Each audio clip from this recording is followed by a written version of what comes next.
Hello friends, welcome back to channel महापुरुषों की बातें। सत्संग जी सबको प्यार भरी राधा स्वामी।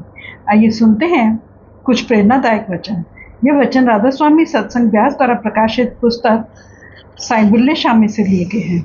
इस पुस्तक के पेज नंबर 169 पर उल्लेख है, प्रसिद्ध सूफी शेख गुजद्वानी सच्चे सूफी साधक के लिए जो आदेश देते हैं उनमें संपूर्ण जीवन को ऐसी कठिन साधना के अधीन किया गया है जो कि संसार के कठोर से कठोर कर्म कांड का रंग उसके सामने फीका पड़ जाता है। ये 8 हिदायतें इस प्रकार हैं। होश हरदम अर्थात प्रत्येक सांस परमात्मा की विद्यमानता को अनुभव करते हुए लेना। नजर बर कदम प्रत्येक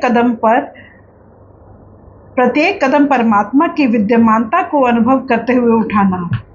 सफर दर वतन अर्थात सदा निज घर वापस जाने का ध्यान रखना।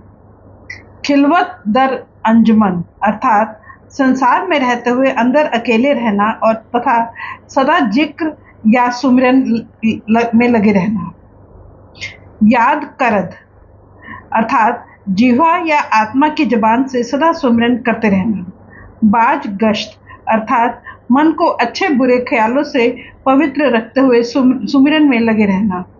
निगाह दाश्त अर्थात बुरे ख्यालों को मन में दाखिल होने से रोकना। याद दाश्त अर्थात सदा परमात्मा की उपस्थिति में होने का जीवित एहसास होना। इसके विपरीत व्यवसायी और स्वार्थी लोग भोले भाले लोगों को अनेक प्रकार के भ्रमों में फंसाकर सच्ची रूहानियत से गुमराह कर देते हैं। साईं जी के कलाम और सूफी साहित्य में ही नहीं बल्कि सारे रूहानी साहित्य में आपकी काफी गल रोले लोका पाइये विशेष महत्व रखती है। इस काफी में साईं जी कहते हैं कि लोगों को सत्य कड़वा लगेगा परंतु सत्य दूर दरगाह में प्यारा है, इसलिए मैं सच्ची बात कह देता हूँ। आप कहते हैं ब्राह्मण यजमानों के मन में भय पैदा करते हैं कि तुम्हारे पूर्वजों के सिर पर भारी कष्ट है। इस प्रकार वे उनको अनेक प्रकार की पूजा में फंसाकर गुड़ चावल वस्त्र धन दौलत बर्तन पशु और रुपया पैसा दान में ले लेते हैं। इसी प्रकार वे भोले भाले लोगों के मन में यह भ्रम पैदा कर देते हैं कि जब तक पूजा ना करोगे तब तुम्हारी गायें बछड़े घोड़े घोड़ियां आदि निरोग न होंगे। ये पंडित या पुरोहित सीधे साधे लोगों को परमेश्वर की सच्ची भक्ति से हटाकर माता और हाथों से बनाए हुए ठाकुरों की पूजा में लगा देते हैं। यह तुलसी माता का सालिग्राम से विवाह रचाते हैं। कोई भला मनुष्य यह सोचने का प्रयत्न नहीं करता कभी पुत्र भी माता की शादी कर सकते हैं। यदि कोई ज्वर से पीड़ित हो जाए तो कहते हैं इसका जी सुखाला अर्थात झाड़ा करवाओ। आंखें आ जाएं तो कई मन्नतें मानी जाती हैं, भूलें बख्शाई जाती हैं, तीर्थों की यात्रा की जाती है। आप कहते हैं लोग भ्रमों की अफीम के शिकार हो चुके हैं क्योंकि संसार में सच्चे व निर्मल ज्ञान और सच्चे ज्ञानियों का अभाव है। लोग परमात्मा की खोज में बाहर मुखी भटक रहे हैं जबकि यह प्रियतम हरे की शहारत में बैठा है। जीव और परमात्मा का वृक्ष और बाग वाला कुदरती संबंध है और जीव भ्रमों का नाश करके अंदर ही परमात्मा से मिलाप कर सकता है। साईं जी द्वारा प्रकट किए गए विचार हर धर्म के कर्मकांडी पुरोहितों मुल्लाओं पादरियों और भाइयों पर पूरे उतरते हैं जो अपने पेट के लिए भोली जनता को अनेक प्रकार के कर्म कांडों में फंसाकर सच्ची रूहानियत से दूर ले जाते हैं। प्रत्येक धर्म के ऐसे ठेकेदार पैदा हो जाते हैं जो अपने सामाजिक आर्थिक और अन्य कई प्रकार के हितों के कारण भ्रमों के अनेक तरह के जाल बुन देते हैं। ये भले मनुष्य ही अपने स्वार्थ के कारण लोगों में मतभेद पैदा करने वाले और विरोध उत्पन्न करने वाले धर्म और कर्म जारी करते हैं। यही अपने स्वार्थ के लिए लोगों को सच्चे संतों महात्माओं पीरों फकीरों के विरुद्ध भड़काते हैं। यदि गुरु नानक कुराहिया था तो सही मार्ग पर चलने वाला कौन है? यदि हजरत ईसा हजरत मोहम्मद गुरु अर्जुन नामदेव कबीर साहब दादू साहब पलटू साहब धर्म के विरोधी थे तो संसार में सच्चा धार्मिक व्यक्ति कौन हुआ है? परंतु इन सब को अनेक प्रकार की यातनाएं दी गई, क्योंकि संतों से भय धर्म को नहीं, धर्म के पुरोहितों को होता है। मानवता के साथ इससे बड़ा मजाक और क्या हो सकता है कि धर्म के सच्चे हितैषी और मानवता के सच्चे उपकारियों को ही धर्म और मानवता के विरोधी सिद्ध करने का प्रयत्न किया जाता है। यह सब कुछ पुरोहित गण करते हैं। आश्चर्य की बात यह है कि अलग अलग धर्मों के पुरोहित एक दूसरे के धर्म के विरोधी होते हैं, परंतु संतों, महात्मा और पीरों पैगंबरों के विरोध के लिए इकट्ठे हो जाते हैं, क्योंकि उनको कामिल फकीरों के सच्चे ज्ञान के कारण अपनी रोटी और मान बढ़ाई खतरे में दिखाई देती है।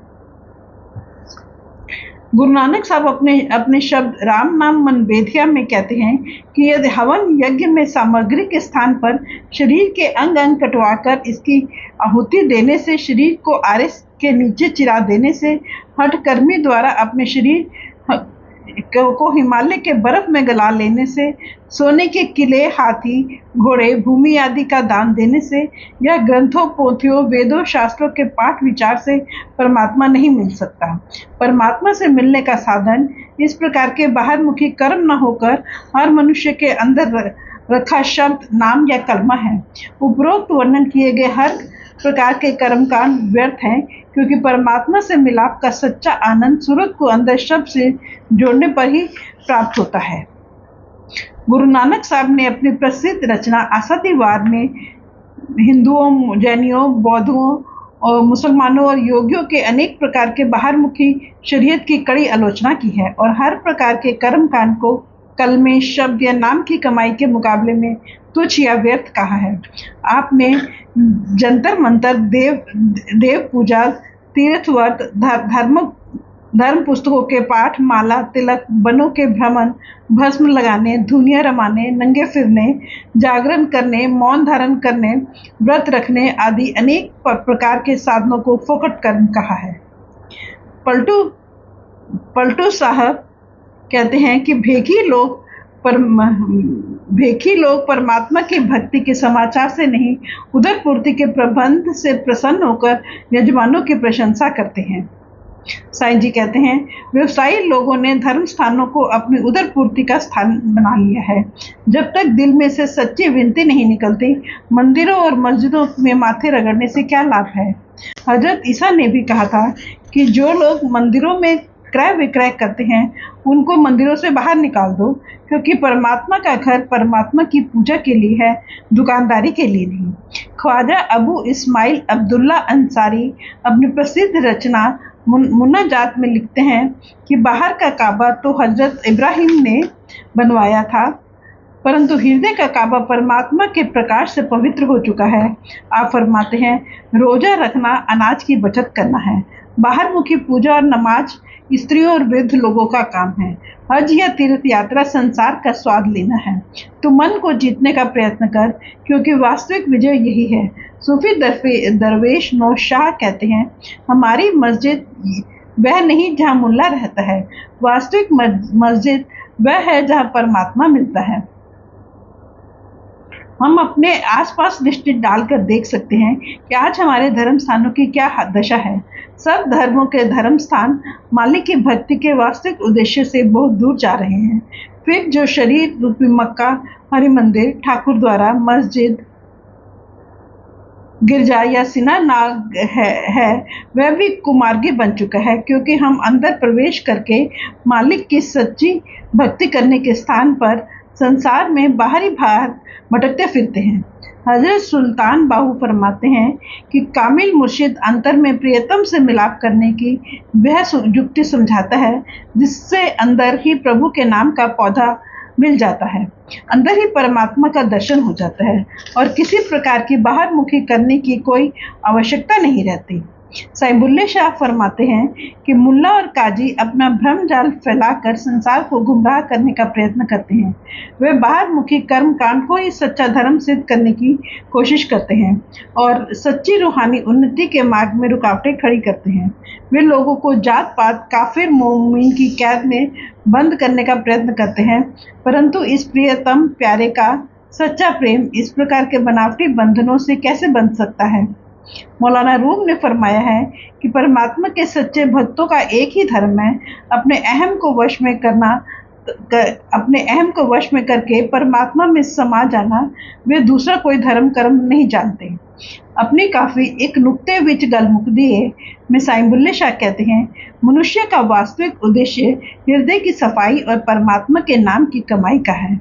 जब तक दिल की सफाई नहीं होती, मंदिरों और मस्जिदों में पूजा या नमाज़ें करने या माथा रगड़ने से क्या लाभ है। आप आश्चर्य प्रकट करते हैं कि लोग अपने हज के पुण्य को लेकर बेच देते हैं। कुछ लोग लंबे रोजे रखते हैं और शरीर को कई प्रकार की यातनाएं देते हैं। वे भले लोग यह नहीं समझते कि परमात्मा की भक्ति का संबंध मन और आत्मा से है। शरीर को कष्ट देने से कोई लाभ नहीं। आवश्यकता सद्गुरु की बताई हुई युक्ति के अनुसार मन को हर प्रकार के मलिनता से पवित्र और साफ करने की है, हठ कर्मों द्वारा शरीर को कष्ट देने की नहीं। फ्रेंड्स, अपनी इस वीडियो का आज यहीं समाप्त करते हैं। अगले वीडियो में मिलते हैं। Thank you.